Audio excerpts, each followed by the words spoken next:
Ebusia Anas Arimiya Anas investigative journalist ya ne Ghana ha say ne expose beto monten so ene na baby atedi na mo no ni hwehwe mu a wo ye so eno na ma ene kwesi na ntachi kwa po sa bredi yenti ne ka was football mu no Anas kuro ya so ene was sign be expose e de fa agedi fo ho ne sa bredi wona monten so na beti say agedi ni ene ponchi ni nyina no Anas expose ya wo be ye Ebusia this time around expose ya Anas e de abeto monten so no eno ena ma Philadelphia movement no wo mutitafo eyem ahye wo mu yi pa na Ebusia e de ena Anas e kan before e be ko ne Anas e kan e de afa sofopani Stephen Adom Kyei ho no ye be ka ya encheye ena D4 baako e di prophecy bi beto monten so a wo kire se Nyankopon adanse bi e di e de akye no e de fa sofopani Stephen Adom Kyei ho a wo kire se 5 years to come no enya ade se ye be hu Stephen Adom Kyei ase ne ye hu ni na 10 years meka hu de ena na papa ne ye hwehwe no baby akwa ye hu no o de Ebusia ma yenko tie sa prophecy no na ye ba ne Anas abeka dia fa sofopani ho no ye de ho nsem abeso Adom Kyei Duah Nyankopon ka ne ho ase ewo nkata mu ama ye de akwa yi kura mu ewo ebi wo mu ba so Prophet Adom Kyei Duah ya Prophet Adom Kyei Duah ya ne ho di ya ba de ma ye de contract mu na eno ade na onko no nchen se wo de nka wo ni na suma ye Nyankopon suma ase ko no ho we den ki wi so ko fa be na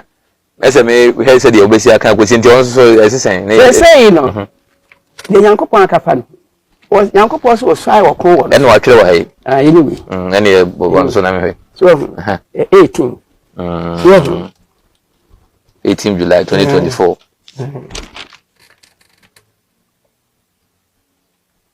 what's the difference there at the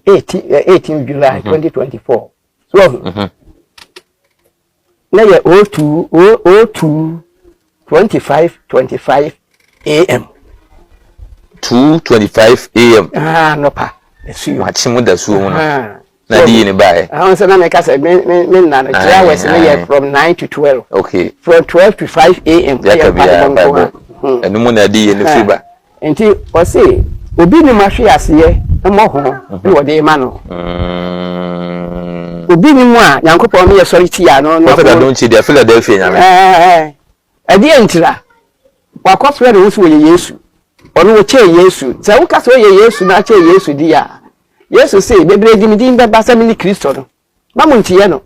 e 24 23 24 Matthew 23 24 enti Adom Kyei Duah so wo Nyankopon as I say dwumadi a ye die Nyankopon ho ho na die di enti dwuma ye die nyina ye di hye Nyankopon ni monyam ye ni maye ho ye ni Nyankopon ni monyam fa o se bo biara obeje Nyankopon ni monyam fa no ni Nyankopon tamfo so Prophet Adom Kyei Duah won na no hwe na yibi na kola ne sofo mi ni mu ne din ana ogina so ewo television so so television no akwatafo a won monsa ana ye ho ahiko senti se enru mfinhia henu mo no mfinhia henu mo no 5 years na Yesu mfoni ni ho no no ni mfoni na ye den ewo yi so be won mo kana me so da bi apapa no ntimi yesa eya me kura nura so bi e yi no no aka se nenum no ka so ka ana Nyankopon se ni mfinhia henu no kura de e do so mo no enti free da me ne Nyankopon bi asa message ne ma me no enkopon 5 years na Adom Kyei ya ahwease eni 10 years no ya hunu ne pa bia ani wono ankasa 5 years di eni mai e free sa bre ya enkopon 5 years enkopon 5 years ntwam nko 10 years Adom Kyei Duah ahwefo 2 o man kan adi na papa twere efa Prophet Adom Kyei Duah hono 2:25 AM anaju da sum 18th na di ni bae o se di Awurade si ni o se enyuma bone nyina ko awieye enyuma bone nyina e ko awieye Onyankopon ti asefo wanim Kristo Yesu Nazareth ni di kronkron mu different legacy ara e de reko ni gina Kristo Yesu Nazareth ni boja ni di hie mu Onyankopon ti asefo onokwafo anim si wiase nyina na amansan nyina se ene da yiara Stephen Kojo Adom Kyei Duah second chance enyuma bone nyina ahwease wo Onyankopon ti asefo wanim na eso akata me asafu Yehua na maka na mesi 18 o se na adom na adaya kesiye ni nyina ayeye danto ati besi wani panim yo onyankopon anim Kristo Yesu Nazareth ni di kronkron fie eri nduru ni fie awo ka no eri nduru fie nsia henum no fie henum no ho se fie numpo na adom Kyei Stephen Kojo second years ahomaso ni ayera kura aba what trend bebre ti come shadi na ba say 5 years to come there from this moment ekwa come 5 years in could do 10 years na adom Kyei du ahwe ase ya come sha beto ho no you esan say waye ne ho say oso sile Kristo eti aba say na di ye ne ba ne yakopon say kama wi ase nte oso yam kan ma wi ase nyina nte o say obi ni ma hwe ase ye mo ho asafo Awurade Yehua Nyankopɔn me de ato Stephen Abiko Kyei Duah second child so na ho maso ene na ho te dwe ani etranton akokurokosem ne nyuma bɔne nyina etwakora to etwakora sana Awurade aka yo o se eri nu mfie num mpo na adu mfie du atre mfie du akɔ mfinhia ahenum no ba obakan okase okan ya emre ni swa enti ya mount min kan ni na menim die na wopese die na betimi aye ama se wo nyina fa se die mu ye nyamedwuma mu nyina mo Christianity no to so mu nyina wo se ne edun ko na wo kan se we sha mu nyina mo wo na wa be yo ni na edi ya ba wonye sure se oben no na ka ne kasa kokoma ka bia obetimi aye ahun se ma kan me pendebre se Awurade ka kyerɛ se me nkɔ hɔ a nsuro no obako I will go obema me time a me pɛ nkɔ hɔ yes wo ka se kwa no asɔre no wasi so obema no bere ya wo de bɛkɔ so hu ana ɔno nso prophecy ne ba wo bayi no so wo no wo se ombra me hɔ na wonam me so bɛ kyerɛ ndie onye ya saa ne mani se Adom ba wo hɔ a you ne ma betimi asiri ne ma be si omra me hɔ wonam so aba ntie yi no what can say me na nti yemfansi yemre ni swa na wo se wo nkomo no so de akoye vie ye bedi nkomo ato aso saa nti anya akora na wotwe bia wo se bedi nkomo nti de me kan se omre ne ho ase okay so hu Yankopɔn hwia ahonu adwensakira ani ahobrase ahonu adwensakira ani ahobrase okay wono a ne begina radio so kan se ye meyi Yesu mfoni ne ho ni ade ne mfoni ateta think once na nyina so nka se wa ye ana mistake from radio wa ye total mistake etia Yesu san se Yesu die obi ntimi fa ne ho ntutu Yankopɔn ba no e ma ne yi so enti so o kwaka so oba so sin Yesu ya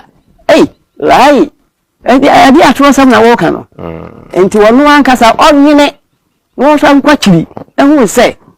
bi akora be didi mi ya na ya ne saa na sa da ya sunu hunu bi na ya ne saa wo hwe ni ye bi abonsa betimi yi da ye bi a kire no na wa ya kese as ne Yesu Lucifer tiliasa na bi a wo ba beka a kire wa so le manyina won mo so wo ka ni nyina no won mo so wo boje so so eti sa wo so pa Yesu na so pa chawo pa je Wales Yankopɔn ma ka kire 1992 se kokoti na Pentecostal churches na fa radio so ni television so pa o man Ghana nyina ade wiase ya waje on bo on kunkum won ma janu nyina pa won chawo anya sa na ma so jani edi wakire abotu no ye bibi twa ne Yankopɔn se wa bia wa ye no wa hyemani mu nyam enti be so mebo aba so ne meku tu da Lawrence no me di Lawrence akiri enti Adom Kyei Duah wọ́n jáfe yìí na deɛ wọ́n na no Yankopɔn se kyerɛ sɛ ɔmema no ho so ɔgye animuonyam ma ne ho ɛno ne Yankopɔn pɛ no na ne nsɔre ma no nso yɛ ɛhɔ no sɛ ɛwo ne koraa wonum sɛ Adom Kyei Duah wonum sɛ nsɔre ma ne ku wɔ hwe se nyankopon de wo ye esayare ye na wo ni yare nim sofo wo ya ade pa si dabi na me ma ye se mo nyama awurade de nyankopon me ya kramoni nti nyankopon akire mo enum nyina ma me nyina ni mo nyama mfa di so wo ti dem wa hiri bi herodi se wo kai a apamfoforo no mu na aman bebre ji ne ho ansase ana man no ko ye no wo se wo hye wonda ana wo dresse ye hye ne intade ya hye na botre ne ye no abetre dwom ana wo man ne so no wo kasa no wo kasa e wo ba mu wo kasa sa pamfoforo no mu asomafo nyuma mu ho ana wo kasa sa na man ni nyina ba je so ye uni se nyame bi ne no no so di tiri adale dom e wa ni nyankopon aba abofo be bo no mo do re mo wato aba fancy enti me sira na do tedi ya me ni ya no pa me ti bin ka ho na mo nyankopon asoma me ne de me show ni pa nsin nyankopon da de nyankopon aka na me ka pa nyankopon chew wa ye mfumso so obe tie no aya nyankopon do boni nyina be chew na buka dreza o dani a mfi enso ayi no wo nu hu se nyankopon ni nyankopon no nyankopon sa ma na hini ye kese enti wadum Kyei dia ni nyankopon ka kire wo no ye Kristo anti me pepa Kristo ye din enfa odin me hye mfa din fomi mfa me hye en ka bita ya bususam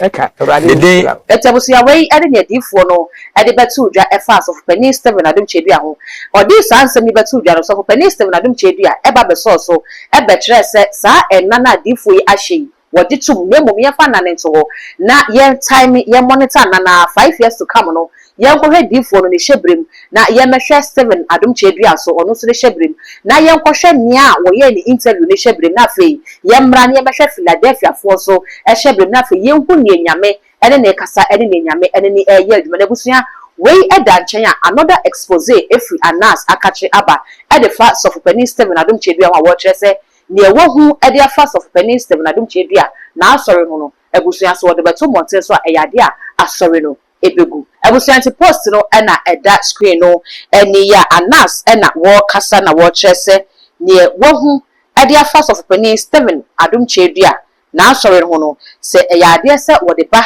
ebeto monten so a wose ene sofopani na asori no eyade se ebegu funfram na ebusua anas ede sa ensemi ebeto dwa no yenti bibia free sofopani Steven Adom Kyei dua ho se wobaba beso so anase won beso so anase so de yenim sabe de Ghana for ese wom ewa atwenye mu aye twen ni anas ede beba beto dwa ede afa sofopani Steven Adom Kyei dua ho na busua so sa expose de beba message so be comment comment section for ede amami all the social media handles too much gh or subscribe like and share na for so enye bi ahwe makra